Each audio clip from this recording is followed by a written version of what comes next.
Morning, I am Anupam Kumar. Now, today I am telling about exercise 4.6 which is related with the linear equation. तो इस chapter में हमें ये पढ़ना है कि किसी भी लीनियर इक्वेशन को सॉल्व करेंगे डिटर्मिनेंट मेथड से, यानी उसे सॉल्व करने का क्या तरीका होना चाहिए। अब इस लीनियर इक्वेशन को सॉल्व करने के लिए स्क्वायर मैट्रिक्स बनाएंगे, उसका इन्वर्स निकालेंगे, क्या होगा। अब ये चीज़ हम देखने जा रहे हैं इस टॉपिक में।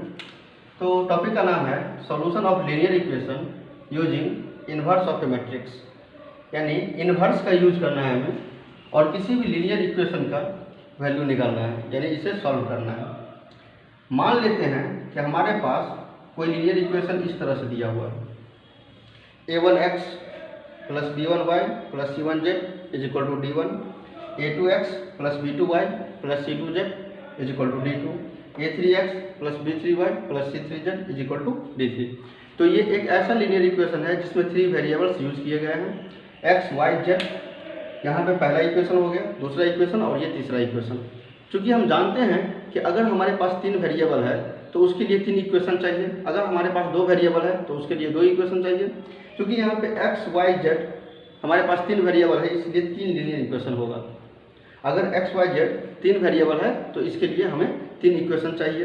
अगर हमारे पास सिर्फ 2 वेरिएबल यूज किया रहेगा क्वेश्चन में तो उसके लिए सिर्फ 2 इक्वेशन चाहिए। तो फिलहाल इसमें 3 इक्वेशन दिया गया है। अब इस तीनों इक्वेशन के माध्यम से हम मैट्रिक्स का निर्माण करेंगे। जैसे मान लेते हैं लेट ए नाम का कोई मैट्रिक्स होगा, इस मैट्रिक्स में हम रखते हैं a1, b1, c1, a2, b2, c2, a3, b3 and c3।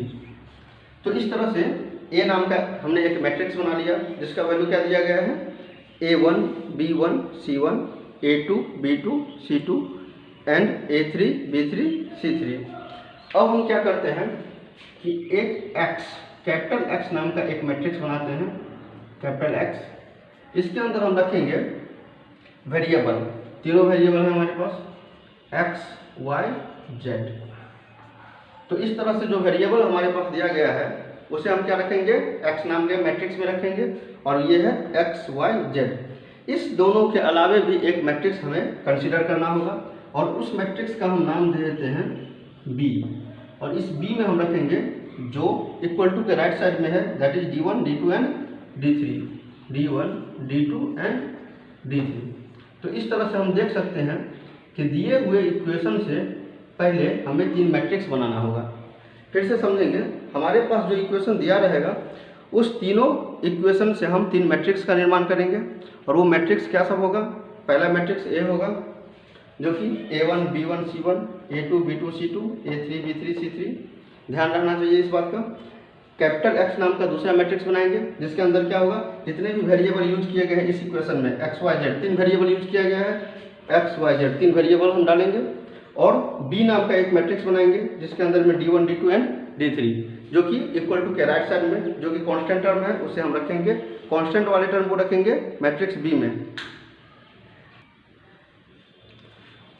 अब यहाँ पे हम देख रहे हैं कि a1, a2, b1, b2, c1, c2, c3 ये सब जितना भी है वो वेरिएबल x, y, z के साथ मल्टीप्लाई किया गया है और जितने भी ये वेरिएबल्स है a1, b1, c1 ये सारे के सारे किसके अंदर आ रहे हैं, a के अंदर। उसके अलावा जितने भी ये x, y, z वाला वेरिएबल है वो x के साथ आ रहा है।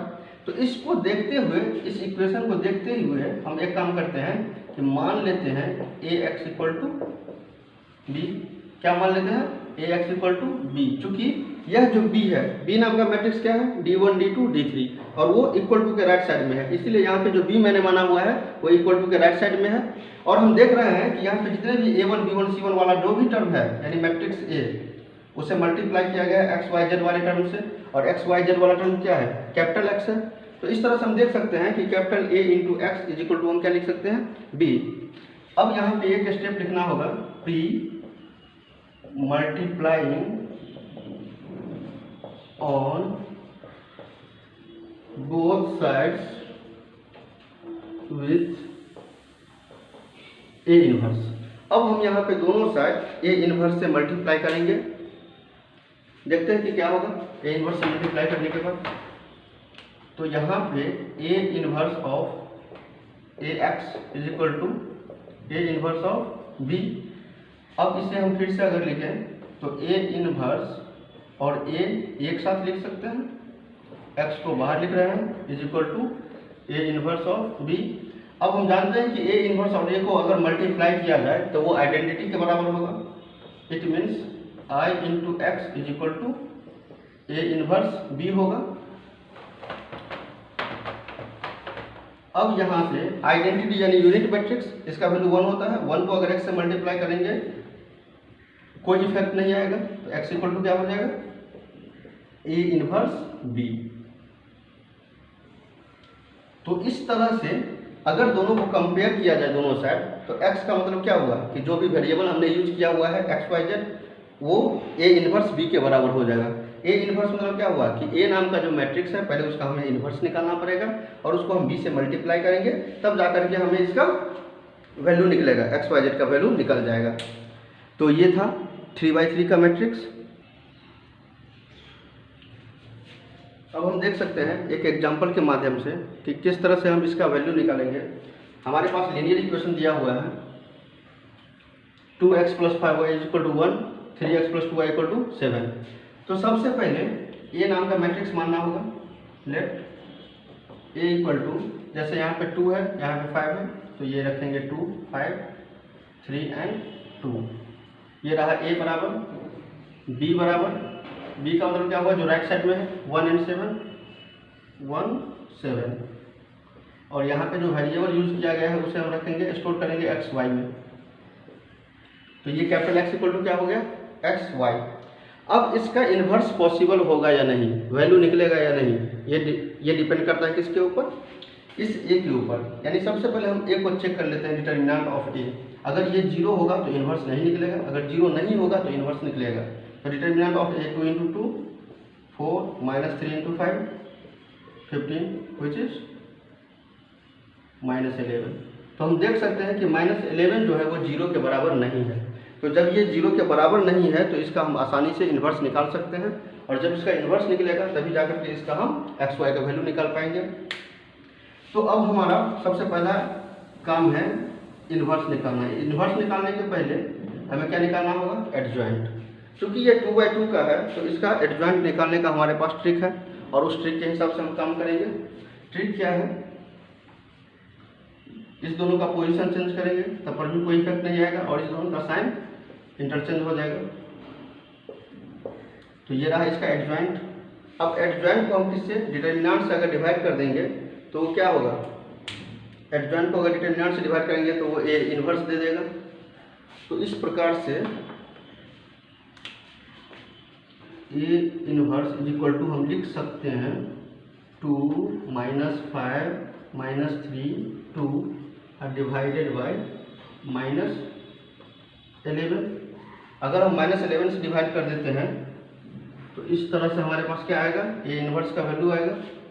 यानी A inverse is equal to क्या हो जाएगा, 2 यानी -2/11, ये हो जाएगा 5/11, 3/11 -2/11। तो अब हम देख सकते हैं कि इन्वर्स हमारा आ चुका है। जब इन्वर्स आ गया है तो हम क्या जानते हैं कि ए इन्वर्स को बी से मल्टीप्लाई करना होगा। देखते हैं मल्टीप्लाई करके।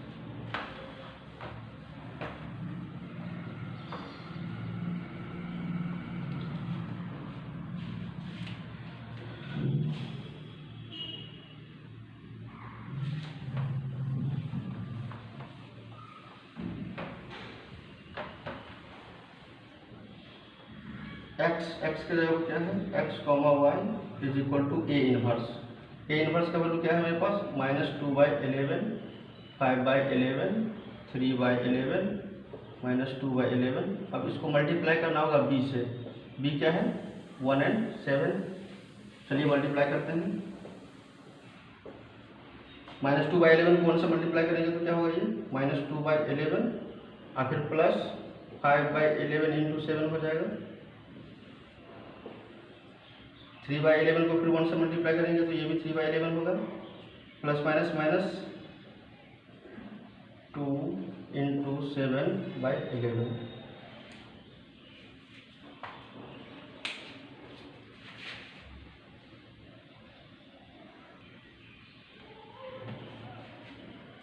अब इससे 7 × 5 35 -2 ये हो जाएगा 33/11 और ये 14 7 × 14 -3 -11/11।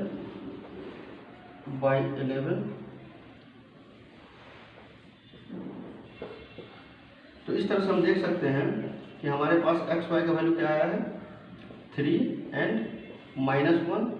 तो हम कह सकते हैं आसानी से कि x का वैल्यू होगा 3 और y का वैल्यू होगा -1। तो ये था डिटर्मिनेंट मेथड से इसका वैल्यू निकालना था हमें, हम निकाल चुके हैं। x का वैल्यू होगा 3 और y का वैल्यू होगा -1। तो जैसा कि आप बोर्ड पर देख सकते हैं बहुत ही क्लियर लिखा हुआ है, इस क्वेश्चन के हिसाब से ही सारा क्वेश्चन बन जाएगा। तो ये था 2/2 का। इसी तरह से 3/3 का रहेगा तो आप बना सकते हैं, जिसमें 3 वेरिएबल यूज किया रहेगा। कोई ज़रूरी नहीं कि 2 वेरिएबल वाला ही पूछेगा एग्जाम में, 3 वेरिएबल वाला भी पूछ सकता है। तो आप आगे काम प्रोसीड कर सकते हैं। 4.6 एक्सरसाइज बन जाएगा। Thank you.